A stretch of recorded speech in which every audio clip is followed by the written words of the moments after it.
ओमकारेश्वर, ओमकारेश्वर, ओमकारेश्वर। विंध्य पर्वत को एक बार ये भ्रम हो गया था कि उससे विशाल कुछ भी नहीं। देवर्षि नारद नारायण का नाम लेते लेते विंध्य पर्वत पहुंचे तो विंध्य ने उनसे अपनी मन की बात कह दी। नारद ने भांप लिया कि उन्हें अहंकार के आकाश से धरती पर लाने की आवश्यकता है। अतः नारद ने उन्हें अपनी विधि से दिशा दिखाने का निर्णय लिया। उत्तम, अति उत्तम। यदि तुम्हें ऐसा प्रतीत होता है तो अति उत्तम। केवल एक समस्या है। समस्या? हाँ, ये कहने में मुझे प्रसन्नता नहीं हो रही है कदापि, किंतु सबसे विशाल पर्वत तुम नहीं हो। संभव है कि मेरा ये कथन सत्य ना हो, किंतु नहीं देवर्षि, आप सदैव सत्य ही कहते हैं। कृपया करके मुझे बताइए कि मुझसे भी अधिक विशाल पर्वत कौन सा है? मेरू पर्वत। मेरू? यदि मैं सबसे विशाल नहीं तो बन तो सकता हूं। मेरा मार्गदर्शन कीजिए, मुझे बताइए, कोई युक्ति बताइए मुझे। नारायण नारायण, मुझे आपको सत्य बताना नहीं चाहिए था।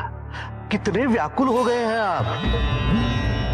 आपकी दशा मुझसे देखी नहीं जा रही है। देवर्षि, कृपया विलंब ना कीजिए और मुझे बताइए, इस सृष्टि का सबसे विशाल पर्वत बनने के लिए मुझे क्या करना होगा? देखिए, ये तो तभी हो सकता है जब आप पर किसी की कृपा दृष्टि हो, आपको कोई वरदान प्राप्त हो। तो बताइए, किसकी आराधना करूं मैं? मैं अवश्य करूंगा, पूरी निष्ठा से करूंगा, पूरी श्रद्धा से करूंगा। तो आप महादेव की तपस्या कीजिए, उनकी आराधना कीजिए। नारायण नारायण। और इस प्रकार देवर्षि नारद ने विंध्य को महादेव की आराधना करने हेतु प्रेरित किया। नारद विंध्य को महादेव की आराधना करने हेतु प्रेरित नहीं करता। ऐसे कैसे हो सकता था? विंध्य ने महादेव की आराधना आरंभ की। ओम नमः शिवाय, ओम नमः शिवाय। विंध्य ने महादेव की कठोर तपस्या की और महादेव प्रकट हो गए। ओम नमः शिवाय। उठो विंध्य।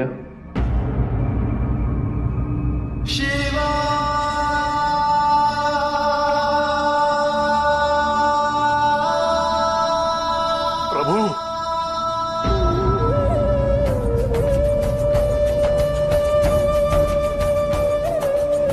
प्रभु, प्रभु, मेरी तपस्या सफल हुई ना? हाँ विंध्य, तुम्हारी तपस्या अवश्य सफल हुई। मांगो, मनवांछित वरदान मांगो। प्रभु, मैं आपकी कृपा से विशाल तो हूं, पर मैं सबसे विशाल बनना चाहता हूं। मेरी ऊंचाई किसी को भी प्राप्त ना हो, मेरा शिखर सबसे ऊंचा हो। किंतु क्यों विंध्य? तुम तो इस संसार के सबसे विशाल पर्वतों में से एक हो। यही तो प्रभु, मैं विशाल पर्वतों में से एक नहीं, सबसे विशाल बनना चाहता हूं। यदि आप मुझे ये वरदान नहीं देंगे तो कोई बात नहीं प्रभु, मैं वर्षों वर्षों तक ये तपस्या करता रहूंगा और एक न एक दिन आपको पुनः यहां आना ही होगा। उत्तम, अति उत्तम। ये हुई ना बात विंध्या।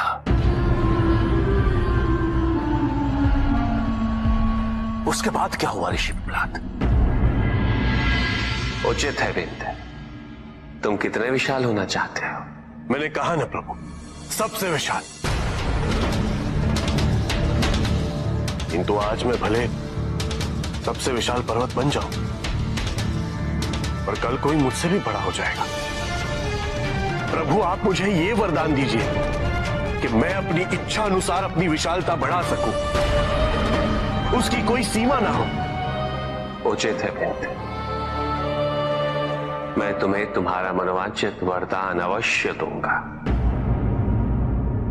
किंतु मेरा एक कथन स्मरण रखना, इस सृष्टि में सबके आकार का अपना महत्व होता है, अपनी उपयोगिता होती है। तुम्हें सुनिश्चित करना होगा विंध्य कि तुम्हारे किसी भी कृत्य से इस संसार के समक्ष कोई समस्या उत्पन्न ना हो। अवश्य प्रभु, इस संसार में एक पर्वत की विशालता से कोई संकट कैसे आ सकता है प्रभु? प्रभु वरदान देने में अब विलंब ना कीजिए। अवश्य विंध्य,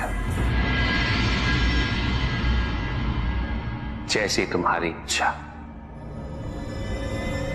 तथास्तु।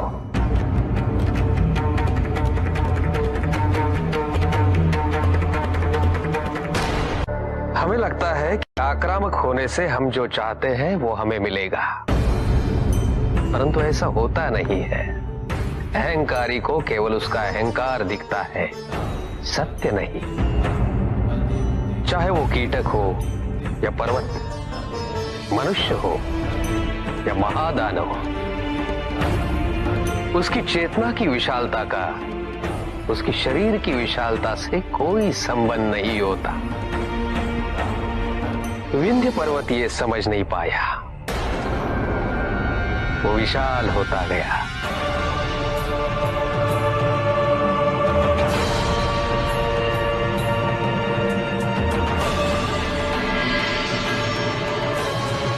और शीघ्र ही पृथ्वी पर सबसे विशाल हो गया। किंतु उसके मन में आया कि कहीं दूसरी ओर मेरू पर्वत भी वरदान पाकर बड़ा हो गया तो? फिर वो और विशाल होता चला गया।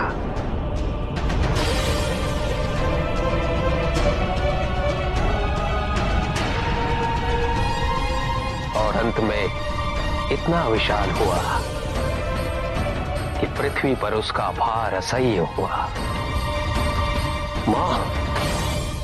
मां पर फिर मां ने क्या किया?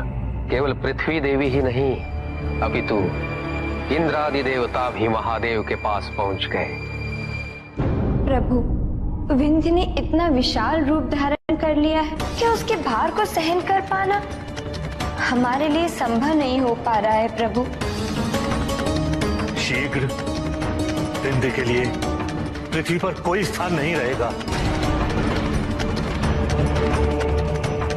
प्रभु,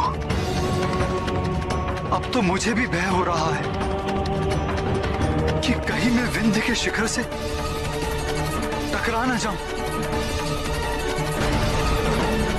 मुझे भी यही भय है प्रभु। ये आपने कैसा वरदान, कैसा अद्भुत वरदान दिया है आपने प्रभु। यदि वरदान इतना अद्भुत है तो निहित उद्देश्य भी अवश्य ही होगा। किंतु प्रभु, अब बाण तो निकल चुका है, अब क्या होगा? अब समय आ गया है। आज्ञा दीजिए प्रभु, क्या करना होगा? विंध्य को और विशाल बनना होगा।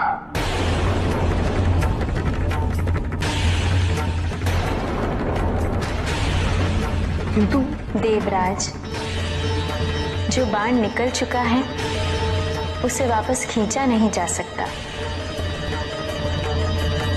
किंतु फिर भी दिशा तो दी जा सकती है।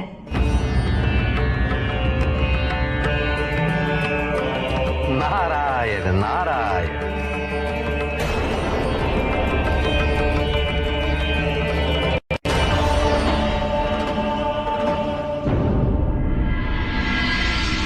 अद्भुत।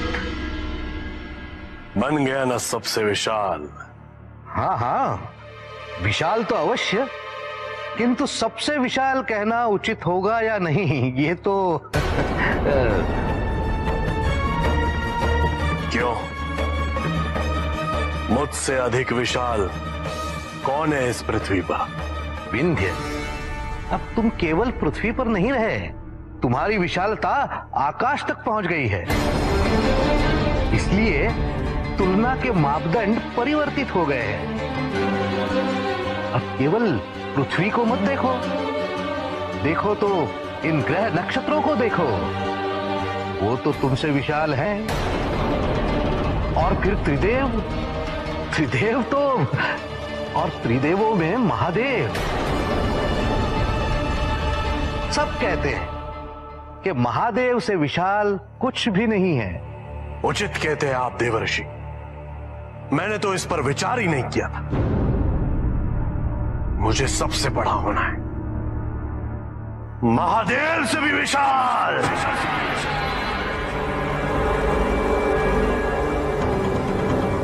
नारायण नारायण। और इस प्रकार विंध्य का आकार सबसे विशाल हो गया। फिर विंध्य ने ऊपर देखा।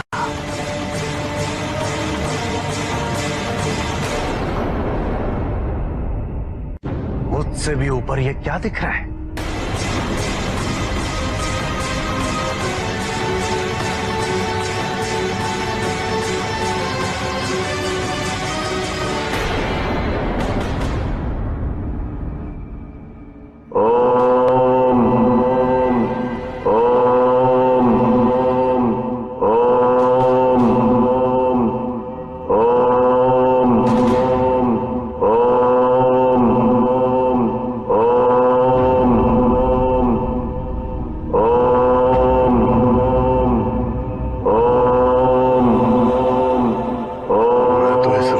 में धूल के कण समान भी नहीं हूं।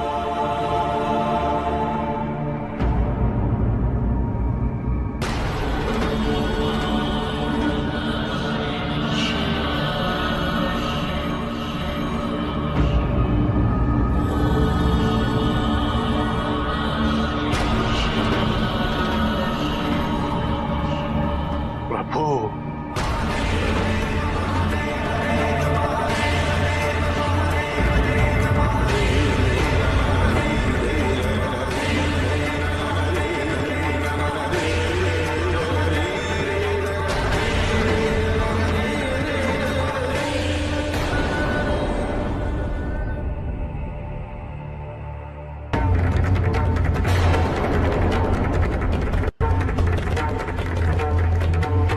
किंतु ये संभव कैसे है ऋषि पिपलाद?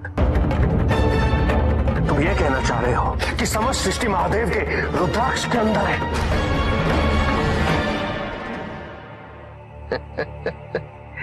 ये तो मैं नहीं जानता, मैं वहां कभी गया ही नहीं। ऋषि पिपलाद, तुम ये कहना चाह रहे हो कि त्रिदेवों में महादेव सबसे विशाल है?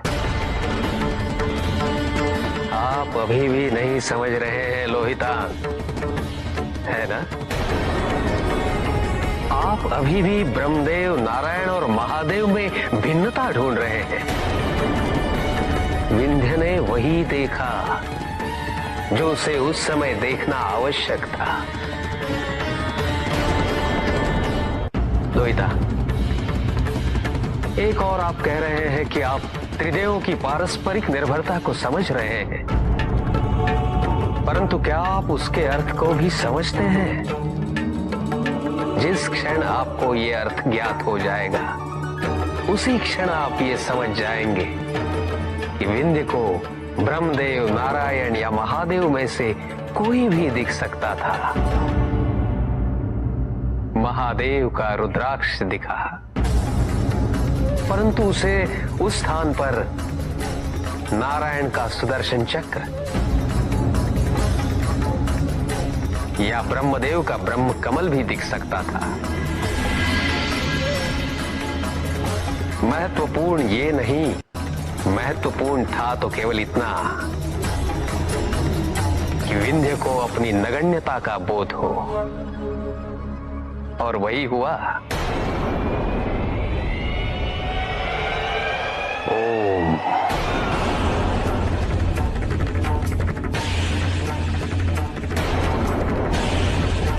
प्रभु,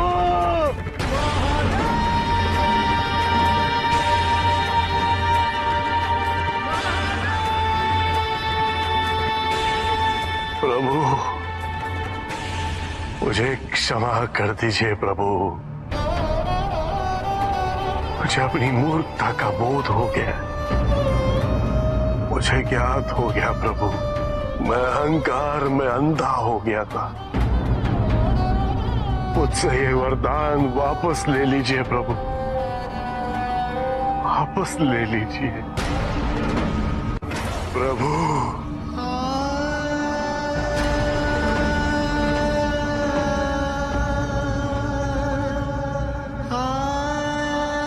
मैं धन्य हुआ प्रभु, आपने मुझ जैसे भ्रमित को दिशा प्रदान की। मैं धन्य हूं। विंध्य, सुख आंतरिक होता है, संतोष आंतरिक होता है। उन्हें बाहरी तत्वों से रेखांकित और परिभाषित नहीं किया जा सकता, आकार से नहीं पाया जा सकता। आकार के आधार पर केवल अहंकार ही उत्पन्न होता है, क्योंकि आकार से तुलना करने का संदर्भ प्राप्त हो जाता है।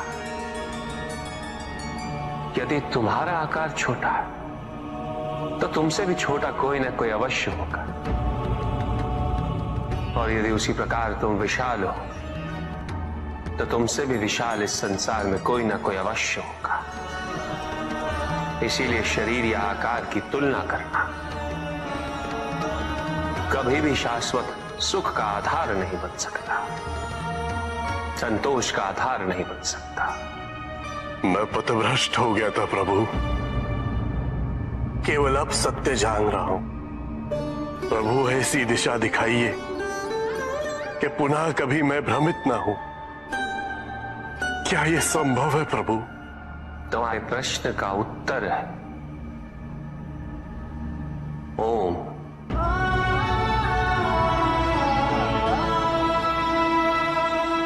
ओम। ओम।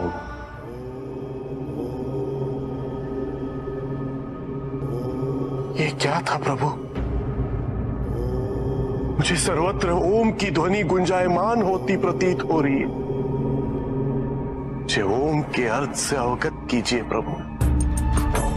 हम सब कहते हैं ओम नमः शिवाय, ओम ब्रह्मणे नमः, ओम विष्णवे नमः। इनमें ओम क्या है प्रभु? मुझे इसका अर्थ समझाइए। ओम का शब्दार्थ नहीं, क्योंकि वस्तुतः ओम शब्द ही नहीं। शब्द सृष्टि में और सृष्टि से बने, और ये वही बता सकते हैं जो सृष्टि में है, किंतु समस्त सृष्टि ओम में है। इसलिए ओम शब्दातीत है, इसका अर्थ जाना नहीं जा सकता, केवल अनुभव किया जा सकता है। और ओम का अनुभव तभी होगा जब व्यक्ति के मन में कोई विचार, कोई इच्छा, कोई स्वप्न हो, कोई अपेक्षा ना, मन पूर्णतः शांत हो। स्मरण रहे विंध्य, ओम का निर्माण नहीं किया जा सकता, न किया गया है, क्योंकि सृष्टि की निर्मिति ही ओम से हुई है। प्रभु क्षमा करें,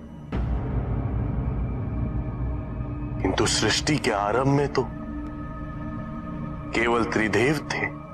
त्रिदेव और ओम पृथक नहीं है, अपितु ओम का उच्चार हम तीनों का उच्चार है। ओम के उच्चार से सभी त्रुटियां, मानसिक विकृतियां, हर बंधन का अंत हो सकता है। इसलिए हम तीनों से पूर्व ओम का उच्चार किया जाता है। सच्चे मन और एकाग्रता से यदि ओम का उच्चार किया जाए तो हम तीनों की अनुभूति एक साथ एक स्थान पर हो सकती है।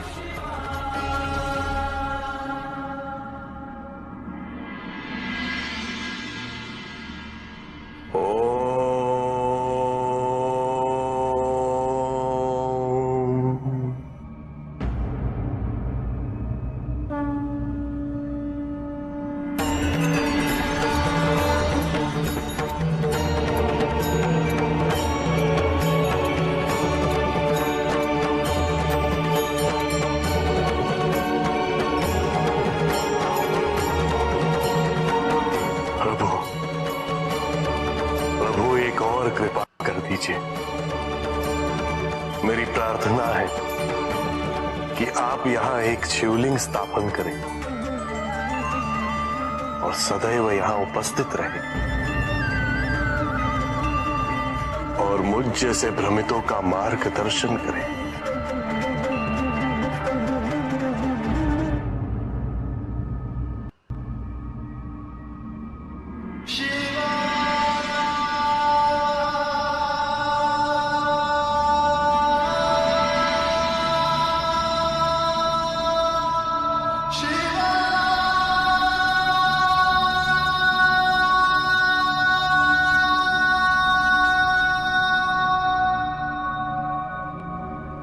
इस लिंग को ओंकारेश्वर के नाम से जाना जाएगा।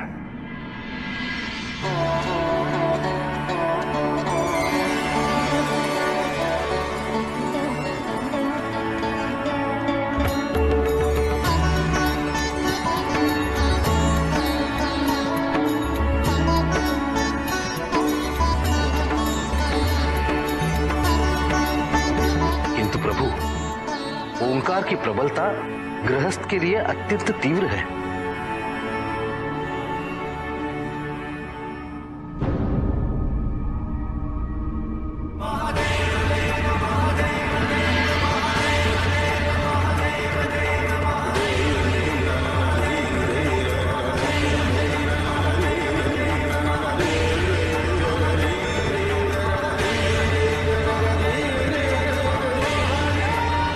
शिवलिंग से प्रकट हुए इस लिंग को अमलेश्वर के नाम से जाना जाएगा और ये दोनों एक दूसरे को संतुलित रखेंगे और जो भी यहां आएंगे उनकी ऊर्जाएं भी इन दोनों लिंगों के दर्शन से संतुलित होंगी।